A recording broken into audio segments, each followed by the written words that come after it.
प्रभु मानसिक भाव को बहुत जल्दी स्वीकार करते हैं। एक आचार्य चरण से किसी ने बहुत ही कंजूस स्वभाव के थे, तो उन्होंने पूछा कि देखो प्रगट सेवा में तुम पैसा खर्चा नहीं कर पाएंगे, किसी किसी का पैसे में बहुत मोह होता है, पर सत्संग में सुना है कि सेवा से भगवान बहुत जल्दी रीझ जाते हैं। सेवा करने का भाव है पर पैसा ना खर्चा हो, ऐसी कोई सेवा बताओ। तो ऐसी सेवा तो मानसिक सेवा ही है। तो बोले तुम मानसिक सेवा शुरू करो, भाव में ऐसे प्रभु को देखो और उनको आप जितने पदार्थ चाहे वो पहनावें, जितनी सामग्री चाहे वो समर्पित करें, जितने भोग चाहे वो पवावें, ऐसा कर सकते हैं। उसको बहुत अच्छा लगा। कंजूस स्वभाव का था पर कहीं ना कहीं सत्संग से भाव आ गया था। वर्ष हो गए, प्रभु को भोग लगाता, प्रभु रोज नियम से, क्योंकि पैसा नहीं खर्चा होना। एक दिन क्या हुआ, दूध में चीनी थोड़ी ज्यादा हो गई तो उसको बड़ा कष्ट हुआ, और भावना में ही दूध में चीनी मिला रहा था, थोड़ी ज्यादा हो गई, भावना में ही कंजूस स्वभाव, तो बड़ा कष्ट हुआ। तो ठाकुर जी प्रकट हुए, एक थप्पड़ मारा और कहा इसमें पैसा लगता है क्या तुम्हारा? मानसिक सेवा का फल ये हुआ कि प्रगट में ठाकुर जी का वो गोपाल जी की सेवा कर, जैसी भावना की जाती वैसे हमारे गोपाल जी यार भाव रखते हैं, फिर दोस्त भाव रखते हैं। उनका सारे इसमें तेरी चीनी में पैसा लगा क्या, क्यों तू चलने लगा कि ज्यादा चीनी हो गई? एक भगवत साक्षात्कार हो गया, प्रभु ने स्पर्श कर लिया मानसिक सेवा से। मानसिक सेवा का बड़ा प्रभाव, प्रगट में भी उसका प्रभाव झलक जाता है। पूज्यपाद श्री रघुनाथ दास गोस्वामी राधा कुंड में, जिनकी समाधि विराजमान है, राधा कुंड में विराजमान थे। स्वास्थ्य गड़बड़ हुआ तो श्री वल्लभाचार्य जी के निज वैद्य गए। समस्त ब्रजवासी जन थे, बाबा सैया पे पड़े हुए थे, बड़ा कष्ट था शरीर में। बड़े बड़े महापुरुषों को कष्ट शारीरिक देखे गए, वो क्या लीला है ठाकुर जी जाने।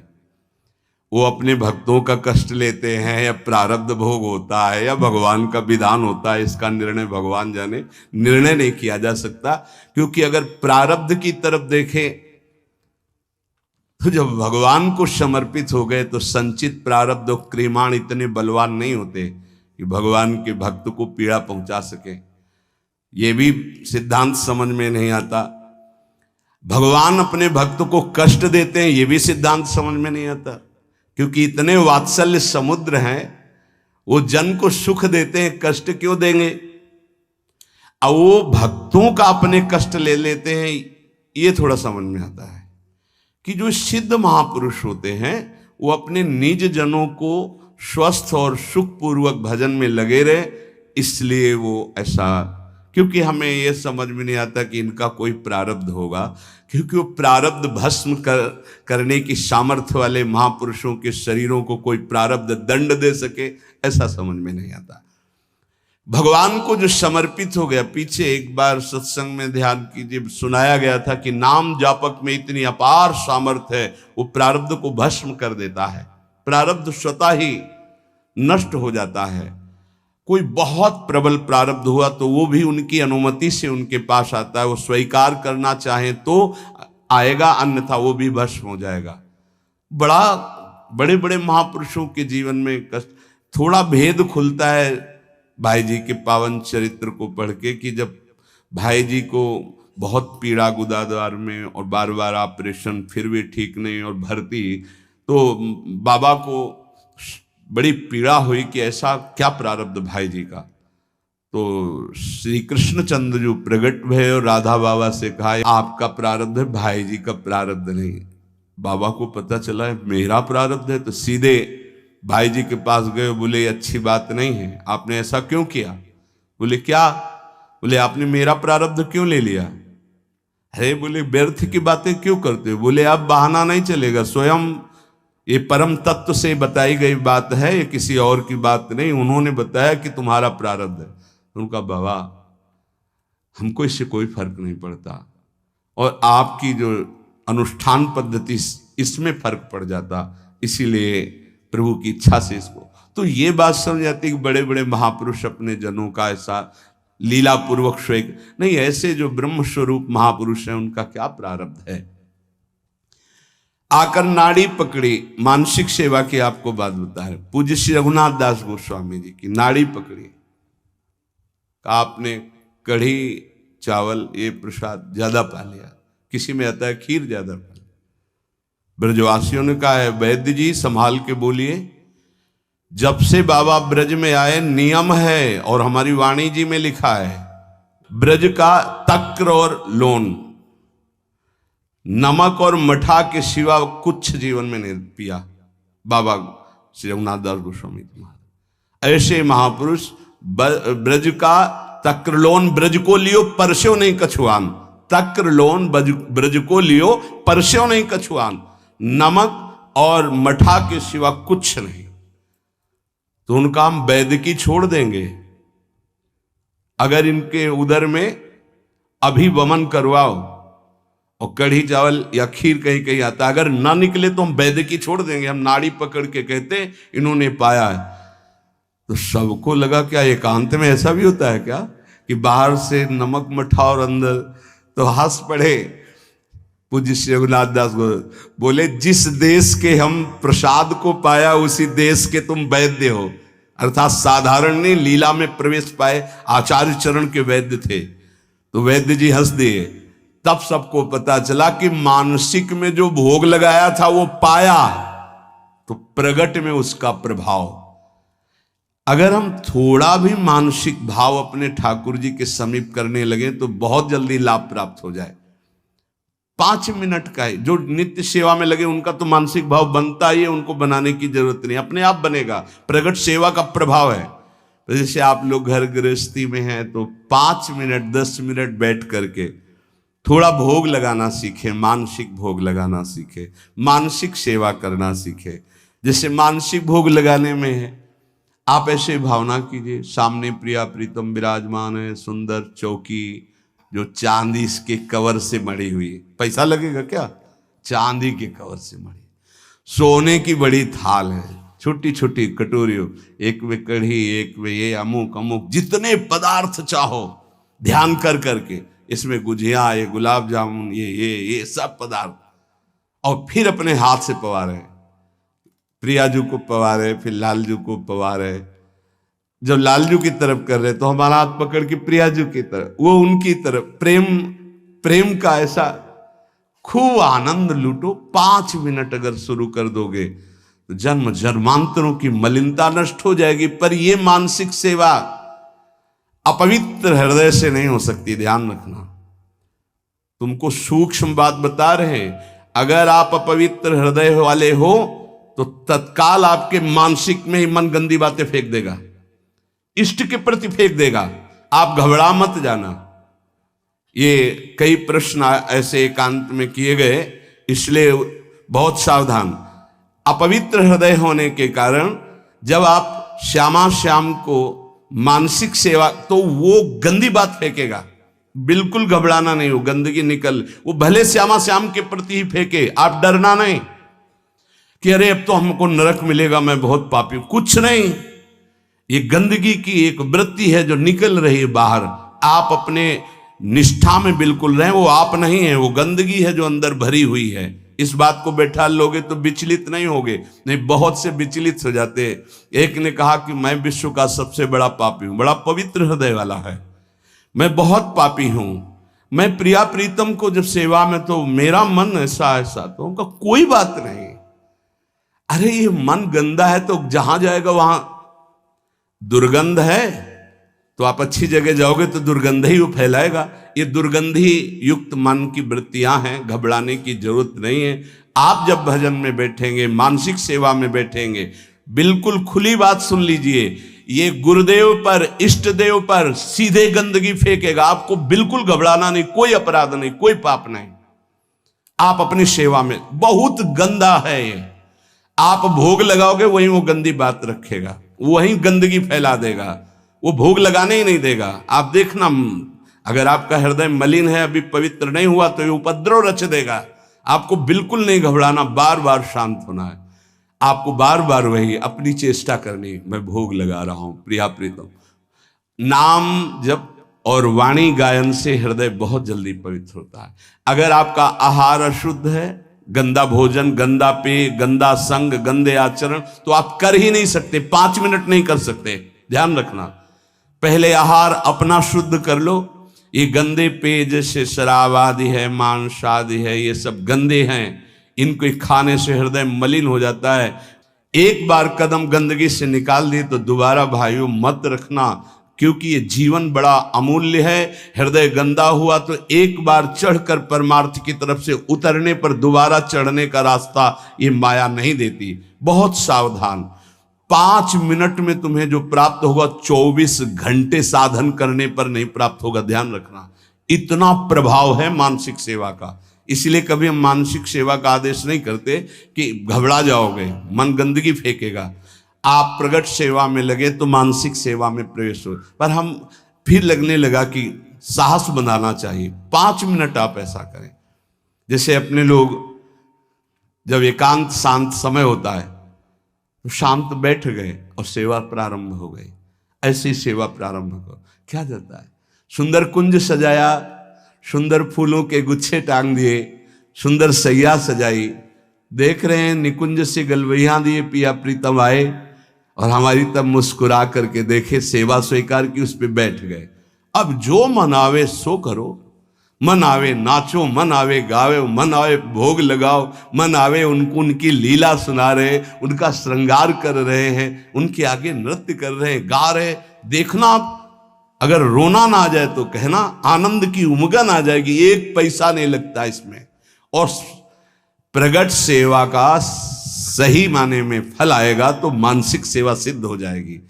फिर आपको ऐसा नहीं लगेगा मैं भावना कर रहा हूं, साक्षात दिखाई देंगे प्रिया प्रीतम आ रहे। प्रियाजू की कृपा प्राप्ति उसी को होती जिसको रसिक संग मिलता है। कहो कृपा उपजे के भांति रसिकन संग फिरो दिन। वृंदावन की स्पष्ट कृपा का फल है किसी भगवत प्रेमी, प्रिया प्रीतम के प्रेमी महात्मा का संग मिल जाना। उस संग का फल है नितिक धर्मिन संग तो रंग बढ़त नित नित सरस, नित नित प्रेम अभंग। यह जो कृपा हरिवंश की, निश्चित उसके हृदय में प्रेम जागृत हो जाएगा जो प्रियालाल के प्रेमी का संग करेगा। क्योंकि प्रेमी जनों के संग से प्रिया प्रीतम के चिंतन की बात अधिक आती है। बाहरी देखो, ये जो दान पुण्य लेन देन, ये व्यापार दुनिया का है, ये केवल अभिमान छुड़ाने के लिए बात समझो। इससे भगवत प्राप्ति नहीं होती। हमारी बात मान लेना। तुमने जो मैंपन रखा है भोगों में, शरीर में, नाना प्रकार के विषयों में, संपत्ति में, उस मैंपन को छुड़ाने के लिए शास्त्राज्ञा। अगर तुम्हारे अंदर ये भाव आ गया कि सब प्रभु का है, तो हम कह रहे हैं कि कुछ लेने देने की जरूरत नहीं। प्रभु इससे नहीं प्राप्त होते। अगर प्रभु की प्राप्ति की बात आती तो चिंतन से आती, और सबसे कठिन बात है प्रभु का चिंतन कर लेना। अध्यात्म ये नहीं सिखाता कि आप ये करें। अध्यात्म सिखाता है कि आप ऐसे चिंतन करें, आप देह भाव छोड़ें, आप नाना प्रकार के विकारों का त्याग करें, अन्य चिंतनों का त्याग करें। अध्यात्म का स्वरूप यह है जिससे भगवत प्राप्ति होती है। और ये ना सुनना चाहता कोई, ना चलना चाहता है। आज का समाज ऐसा है कि आप बोलो कितना चाहिए, आप करो भजन और तपस्या, हम भोगें भोग और सुरक्षा आप हमारी भजन से करते रहिए। ये विचारधारा है। कैसे भगवत प्राप्ति होगी, कैसे निर्विकार होंगे, ये तो कोई लाखों में 1-2 ऐसे हैं जो इस बात को समझे। लाखों में कोई 1-2 ऐसे मिलेंगे कि जिनके हृदय में ये बात हो कि मुझे अब संसार से मुक्त होना है, भगवत प्राप्ति करनी है। इस जगत का, शरीर का चिंतन छूट जाए और श्यामा श्याम का केवल चिंतन रह जाए, यही नाम है भक्ति, यही नाम है प्रेम लक्षणा भक्ति का। आपका चिंतन केवल प्रियालाल का ही हो, नाम का, रूप का, लीला का, धाम का। और ये तभी हो सकता है जब ये बातें आपके जीवन में हो। गुरु का अंग, जो साधु का संग, नाम का रंग, विवेक का अभंग, तो प्रभु में दृढ़ विश्वास और निरंतर चिंतन अपने आप होने लगेगा। गुरु का अंग, तन ही राख सत्संग में। हर समय तुम्हें गुरु के सानिध्य में रहना होगा, चाहे आप 1000 किलोमीटर यहां से दूर हो। आपकी दिनचर्या और आपके दिमाग में बसा रहना चाहिए कि मेरे गुरुदेव की क्या आज्ञा है, उसके विपरीत कोई आचरण नहीं तो गुरु का अंग आप स्वीकार किए हैं। अंग का तात्पर्य है उनके बिल्कुल सानिध्य में रहना। हर समय गुरु के सानिध्य में रहा जाता है। हर समय गुरु दिमाग में बैठे रहते हैं, यहाँ बैठे रहते हैं। थोड़ी सी भी कोई चूक होनी होती है तो उनकी भ्रकुटी दिखाई देती टेढ़ी। गुरुदेव ने मना किया, ये कार्य नहीं करना। कहीं भी रहो, हजारों किलोमीटर दूर रहो, आप गुरु के पास ही मान। और नजदीक रह रहे हो, गुरु की आज्ञा का पालन नहीं करे हो, नजदीक नहीं माना। गुरु का अंग और साधु का संग, सत्संग। हमारी वृत्ति भी सत हो, हमारे आचरण भी सत हो, हमारा चिंतन सत हो तो सत्संग हो रहा है। यहां बैठे इसके बाद गंदे विचार गंदे आचरण तो आप सत्संग नहीं करें। खलऊ करें भरी पाई सुसंगु और मिटे न मलिन स्वभाव भंगु, वो सत्संगी नहीं कहा जाएगा। नहीं, लोग कहते हैं हम 20 वर्ष से सत्संग कर रहे हैं, ना स्वभाव बदला न जीवन बदला। उसका कारण है कि आप सत्संग नहीं करते। सत्चर्चा में बैठ गए पर सत्संग नहीं करते। सत्संग स्वयं से होता है। हमारी एक एक वृत्ति सत, हमारे आचरण सत, हमारा विचार सत, तो सत्संग। गुरु का अंग और सत्संग और नाम का रंग। निरंतर नाम चलना चाहिए, ये अभ्यास करो। बहुत छाती जलनी चाहिए जब नाम छूटे।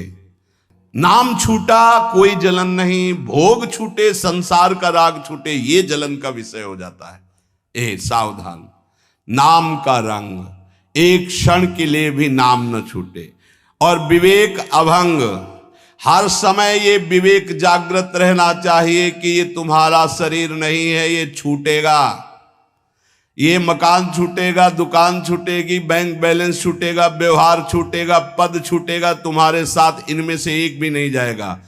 विवेक जागृत रहना चाहिए, भगवान नाम जाएगा। सत्य विचार, सत्य विवेक, सत्संग, ये आपको भगवत प्राप्ति कराएगा।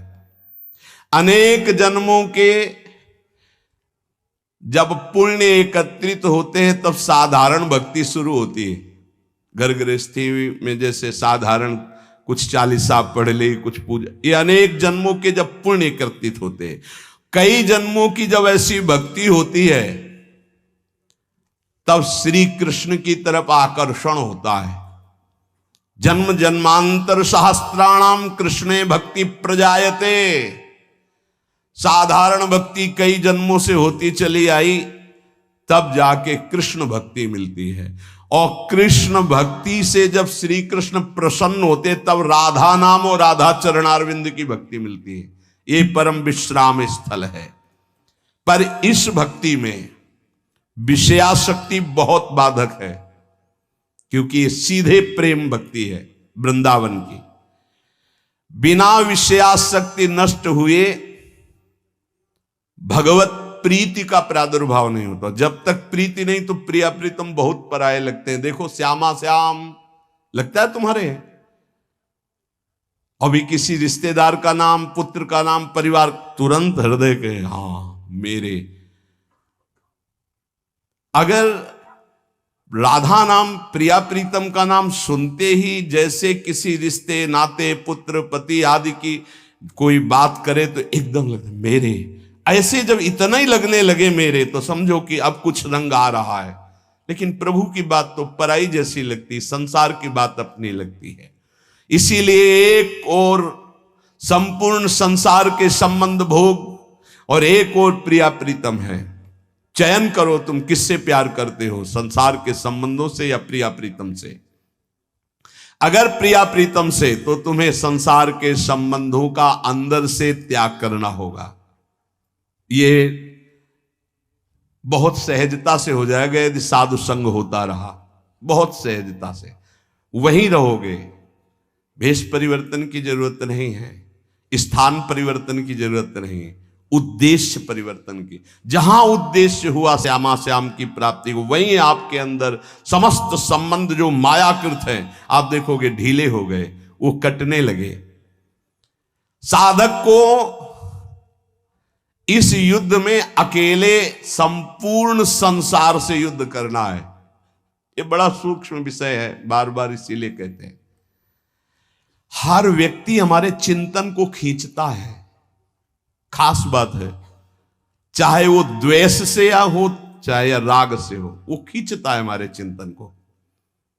हमारा चिंतन अखंड प्रभु की तरफ हो, इसलिए सारे संसार के संबंध से युद्ध करना है।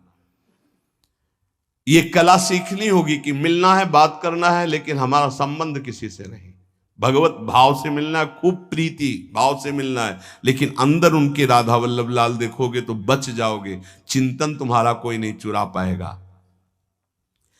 आरंभ में साधक को बहुत दुखद महसूस होता है सांसारिक संबंधों का त्याग करना, परंतु बाद में वो नाच पड़ता है कि भगवान ने मुझे मोह जाल से छुटा दिया। ये मोह केवल बातें करने से नहीं जाएगा। आजकल बातें करने वाले लोग बहुत मिल रहे हैं, पूज्यपाद बाबा कह रहे हैं, जिसको देखो ज्ञान की बातें कर रहा है, लेकिन मोह का त्याग करके ज्ञान में स्थित होना या भक्ति में स्थित होना केवल भजन से होगा, केवल भजन से। जितना भजन करोगे उतना ही बात बनेगी। बारी मथे घृत होए बरु सिकता ते बरु तेल, बिनु हरि भजन न भवतरी या सिद्धांत पेल। भजन का जिसके जीवन में 4 बातें हैं उसका पूरा भजन होगा, सही भजन होगा। पहला, भगवान के नाम का निरंतर जप करने का अभ्यास। दूसरा, भगवान के प्रेमी जनों के चरित्रों का चिंतन करना। बहुत जल्दी भक्ति पुष्ट होती है भक्तों से। हरि को निज यस ते अधिक भक्तन यस पर प्यार। अगर रोज भक्त नामावली का आप पाठ करेंगे तो आपकी भक्ति बहुत पुष्ट हो जाएगी। भक्तन की नामावली जो करी है चित लाए, ताकि भक्ति बढ़े घनी और हरि होए सहाय। और सबसे बड़े विघ्न विनाशक भक्तों के नाम कीर्तन है। कई बार कहा है यदि आप अपने घर से कहीं यात्रा करें तो पहले 5 भक्तों का तो स्मरण कर ही लें, कभी विघ्न नहीं पड़ेगा। लिख लो कागज में, कभी विघ्न नहीं पड़ेगा। भक्ति भक्त भगवंत गुरु चतुर नाम बपु एक, इनके पद बंधन के नासत विघ्न अनेक। पहले धैर्य रखो। जब आप वाहन पे बैठने जा रहे हो घर से बाहर, तो पहले 5 भक्तों, किसी 5 भक्त का स्मरण कर लो, कुछ याद कर लो भक्तों के नाम। ये जीवन की बहुत अमूल्य धन है। 5 भक्त, प्रहलाद नारद पराशर पुंडरीक व्यास अम्बरीश सुख सौनक भीष्म दाल ध्यान रुक्मांगद अर्जुन वशिष्ठ विभीषण आदि। ऐसे तुम्हें याद नहीं है तो ऐसे नागरी दास जी की जय, हरिवंश महाप्रभु की जय, स्वामी हरिदास जी की जय, बिहारिन देव जी की जय, सेवक जी महाराज की जय, ध्रुवदास जी की जय, वृंदावन दास जी की। जो भक्त याद आवे 5 भक्तों का याद। भक्त नामावली जो रोज पाठ करता है उसके हृदय में घनीभूत भक्ति, ठोस भक्ति, जिसमें कोई विकार ना प्रवेश कर पावे, क्या जाता है। हमें लगता है अगर ध्रुवदास जी कृत 42 लीला में जो भक्त नामावली सब महान भक्तों के नाम है 30 मिनट में हो जाएगी, जल्दी से करोगे तो। 7-8 मिनट में श्री भगवत रसिक जी द्वारा की हुई भक्त नामावली हो जाती है अगर रफ्तार से करो। हम सो इन साधुन सो। तो हमें जीवन जब भक्ति में बनाना है तो पहला नाम जब प्रभु का, दूसरा भक्तों के चरित्र, भक्तों के नाम। हरि को निज यस्ते अधिक भक्तन यस पर प्यार। ये बात समझ लीजिए। कुछ भक्तों की नामावली सबको रोज करनी चाहिए। अपने यहां भगवत कृपा से श्रृंगार के बाद रोज होती भक्त नामावली, सबको करना चाहिए। अगर बड़ी नामावली करनी हो तो ध्रुवदास जी का, छोटी नामावली तो भगवत रसिक जी ने 7-8 मिनट में हो जाती है। तीसरा, अपने आराध्य देव को ध्यान में रखते हुए चलना फिरना, उठना बैठना। ये जो बिहारी जी का रूप है, जो राधा वल्लभ जी का रूप है, राधा रमण जी का रूप है, ये किसी मूर्तिकार ने नहीं बनाया, स्वयं प्रभु प्रकट हुए हैं प्रिया प्रीतम से। बार बार आदेश भी आचार्य चरण कहते हैं, राधा वल्लभ लाल को हृदय ध्यान मुख नाम। तो ये छवि विराजमान कर लो अपने मानस पटल पर। राधा वल्लभ जी को बार बार देखो और फिर वो आप मानस पटल पे विराजमान करो। तीसरा, अपने इष्ट का ध्यान करने का अभ्यास। और चौथा, जो आपने उपदेश सुने हैं वैसे चलने के बाद सच्ची मानिए, थोड़ी देर आपको बुरा लगेगा, जो मन है वो आपका बुरा महसूस करेगा संतों की बात को, पर यदि आप मान जाओगे तो प्यारे निहाल हो जाओगे। बिल्कुल आपके ही लिए केवल बात होती है, केवल आपके लिए होती है। उस समय आपको जरूरी लगता है कि हमारे मनोवृत्ति में बाधा क्यों पहुंचा रहे हैं, हम जैसा चाहें वैसा कर सकते, नहीं कर सकते। तुम जैसा चाहो वैसा कोई नहीं कर सकता, क्योंकि सब स्वतंत्र नहीं है, ईश्वर है, सबके ऊपर ईश्वर है। फिर आप तो गुरु को बिके हुए हो। अगर आप भगवत चरणारविंद के शरणागत हो, आप बिके हुए हो, आपका अधिकार कहाँ है? आपको कहा जाए खड़े रहो, यही तो वही खड़े रहो, तब आपकी शोभा है। अरे क्यों खड़े रहे, हम चले गए, ये आपकी शोभा, ये समर्पण की शोभा नहीं। समर्पण की शोभा तो वही है कि जो आदेश किया जाए उससे। चौथी बात है, जो शास्त्र आज्ञा, गुरु आज्ञा, संत आज्ञा हुई उसके अनुसार जीवन चलावे। प्रभु से मन जोड़ना है और संसार शरीर से मन को हटाना है। वो बड़े भाग्यशाली जन हैं जो विषयों से मन को हटाकर प्रभु में जोड़ते हैं। बड़े कृपालु प्रभु हैं। देखो, ज्यादा हट करोगे कि हमें भोग चाहिए तो हरि गुरु दे देंगे, हमारी बात मानना। वो ये कहते जाएंगे कि ये जहर है, इसे मत खाओ, पर ज्यादा आप कहोगे तो हरि प्रसाद कुछ दुर्लभ नहीं, वो इसलिए दे देंगे कि एक बार देखो तुम संसार के अभी थपेड़े खाओ, फिर तुम्हें पता चलेगा। जब तुम कहोगे नहीं चाहिए तो एक सेकंड में ऊंचाई पर वो बैठाल देंगे। अगर पहले ही उनकी सलाह मान लो तो तुमको थपेड़े नहीं खाना पड़ेगा, जलना नहीं पड़ेगा, निकल जाओगे। मनुष्य जन्म का महान कर्तव्य निरंतर भगवत चिंतन करते हुए भगवत प्राप्ति कर लेना है। जो भजन मार्ग में चल रहे हैं उनको ये बात ध्यान रखनी चाहिए कि जैसे संपूर्ण नदियां समुद्र में स्वयं आकर मिलती हैं, ऐसे रिद्धियां, सिद्धियां, मोक्ष जो चाहोगे वो सब अनायास मिल जाएगा आपको। ऐसा न समझो कि भजन करने वालों को केवल दुख ही मिलता है। जैसी द्वारिकापुरी वैसी सुदामापुरी। भजन करने में थोड़े दिन पाप नष्ट करने के लिए जलना पड़ता है, फिर तो महान आनंद है। जैसे संपूर्ण नदियां बिना इच्छा के समुद्र के पास जा रहे हैं, ऐसे बिना इच्छा के संपूर्ण वैभव, रिद्धियां, सिद्धियां सब आ जाएंगी। आप भजन को न छोड़ें। जैसे गंगा जी में मिलकर के सब कुछ गंगाजल हो जाता है, ऐसे ही आपका सब कुछ मन, बुद्धि, देह, चित्त सब भगवत स्वरूप हो जाएगा।